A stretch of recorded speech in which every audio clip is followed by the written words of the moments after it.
कांग्रेस नेता राहुल गांधी ने 7 फरवरी को लोकसभा में बीजेपी और पीएम मोदी पर निशाना साधते हुए गौतम अडानी का मुद्दा उठाया। राहुल ने मोदी सरकार पर आरोप लगाते हुए कहा कि उद्योगपति गौतम अडानी को फायदा पहुंचाने के लिए नियम बदले गए। प्रधानमंत्री जी ऑस्ट्रेलिया जाते हैं और जादू से State Bank of India $1 billion loan Adani ji को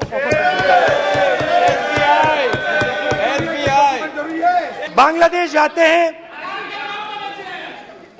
मोदी जी की पहली ट्रिप होती है बांग्लादेश में। वहां पे बांग्लादेश को इलेक्ट्रिसिटी बेचने का डिसीजन लिया जाता है। कुछ ही दिन बाद बांग्लादेश पावर डेवलपमेंट बोर्ड 25 साल का कॉन्ट्रैक्ट अडानी जी के साथ साइन कर देता है। 1500 मेगावाट इलेक्ट्रिसिटी का कॉन्ट्रैक्ट अडानी जी। जून 2022 में chairman of Sri Lanka Ceylon electricity board MMC Fernando informed a parliamentary committee in Sri Lanka in open hearing that he was told by President Rajapaksa that PM Modi pressured him to give the wind power project directly to Mr. Adani. Lok Sabha में दिए राहुल के इस भाषण के बाद से BJP अब उन पर हमलावर हो गई है। मंगलवार को झारखंड के गोड्डा से बीजेपी सांसद निशिकांत दुबे ने लोकसभा में राहुल और कांग्रेस पार्टी पर निशाना साधते हुए गहलोत और अडानी की नजदीकियों और राजस्थान में अडानी के इन्वेस्टमेंट 56,000 करोड़ रुपए के निवेश पर भी जवाब मांगा। साथ ही साल 2013 में कांग्रेस सरकार के समय अडानी को ऑस्ट्रेलिया में कोल माइन का ठेका मिलने पर भी जवाब मांगा है। इन्होंने कई एक चीजें कही, श्रीलंका की बात कही। मैं कागज लेकर आया हूं सर कि श्रीलंका का ये हो गया, ये मैं स्टेटमेंट लेकर आया हूं राजपक्षा जी का। और जो वायर है सर, जो भारतीय जनता पार्टी के खिलाफ हमेशा लिखते रहती है, उसका आर्टिकल लेकर मैं आया हूं।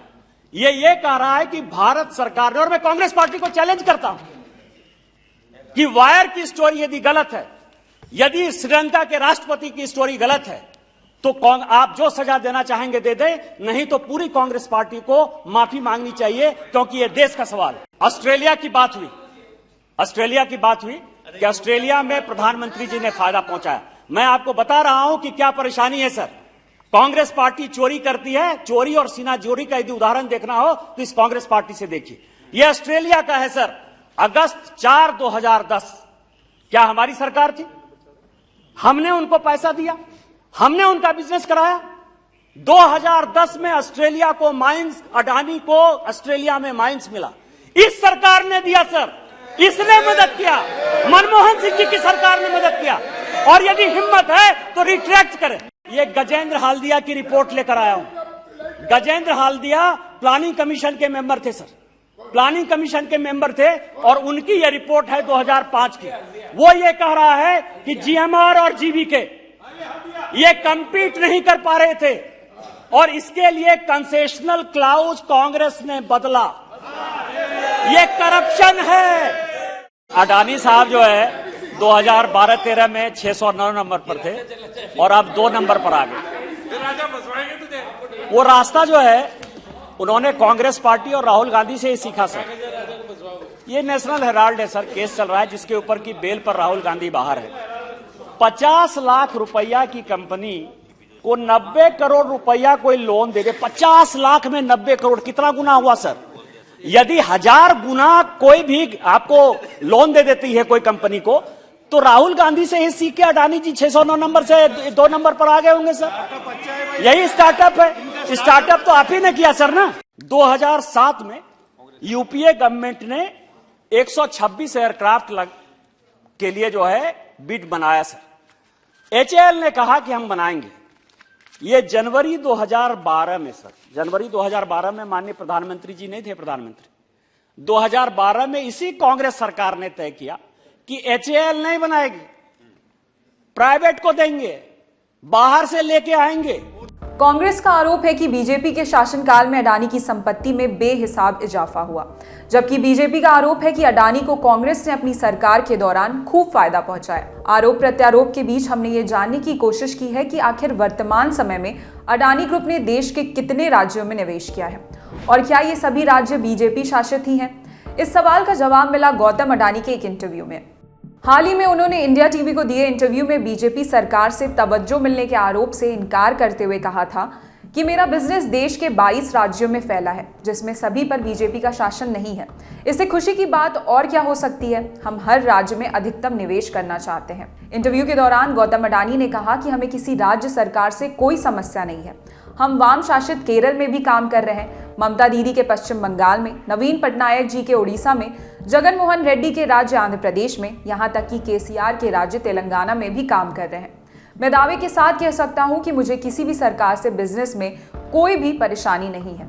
आपको बताते चलें कि अक्टूबर 2022 में राजस्थान निवेश सम्मेलन में अडानी समूह के चेयरमैन गौतम अडानी ने राज्य में 56,000 करोड़ रुपए निवेश की बात कही थी, जिसके बाद सवाल उठे तो राहुल गांधी ने भारत जोड़ो यात्रा के दौरान एक प्रेस कॉन्फ्रेंस में कहा था कि वो किसी उद्योगपति के खिलाफ नहीं है बल्कि मोनोपोली के खिलाफ है। मिस्टर अडानी ने राजस्थान के लिए 60,000 करोड़ रुपए का इन्वेस्टमेंट का प्रपोजल दिया। कोई भी चीफ मिनिस्टर ऐसे प्रपोजल को रिफ्यूज नहीं कर सकता। मेरी पोजीशन मोनोपोली के खिलाफ। राजस्थान सरकार ने अडानी जी को कोई प्रेफरेंशियल ट्रीटमेंट नहीं दिया। राजस्थान की सरकार ने अपने पॉलिटिकल पावर को यूज करके अडानी जी की बिजनेस की मदद नहीं की है।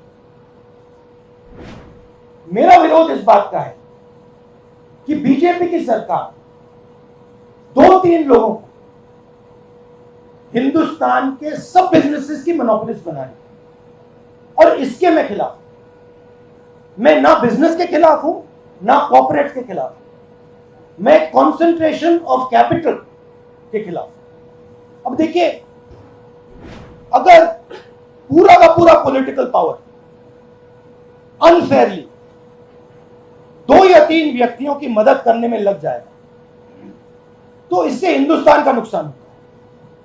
अगर राजस्थान की सरकार ने अडानी जी को गलत तरीके से राजस्थान में बिजनेस दिया तो मैं उसके बिल्कुल खिलाफ में खड़ा हो जाऊंगा, मगर अगर फेयर प्रोसीजर के साथ दिया है, I have no problem. Rajasthan के अलावा अडानी ग्रुप ने छत्तीसगढ़ में 25,000 करोड़, आंध्र प्रदेश में 60,000 करोड़, उड़ीसा में 57,000 करोड़ और पश्चिम बंगाल में 35,000 करोड़ रुपए का इन्वेस्टमेंट किया है। इसके अलावा अडानी ग्रुप ने मध्य प्रदेश में 27,500 करोड़ रुपए का निवेश किया हुआ है और इस साल जनवरी में अडानी ने प्रदेश में 60,000 करोड़ रुपए का और निवेश करने की बात कही है। अडानी ग्रुप के मुताबिक भारत में उनका बिजनेस 22 राज्यों में फैला है। इनमें गैर बीजेपी राज्य भी शामिल हैं। बाकी अडानी ग्रुप का किस राज्य में, किस सेक्टर में और कितना इन्वेस्टमेंट है, इसकी सही जानकारी के लिए हमने उनकी टीम से ईमेल के जरिए संपर्क किया है। जैसे ही जवाब आता है, उस जानकारी के साथ हम एक नया वीडियो लेकर आएंगे। फिलहाल इस खबर में इतना ही। आपके लिए पूरी जानकारी जुटाई थी हमारे साथी विकास ने। मैं निहारिका यादव। देखते रहिए दी ललन टॉप। शुक्रिया।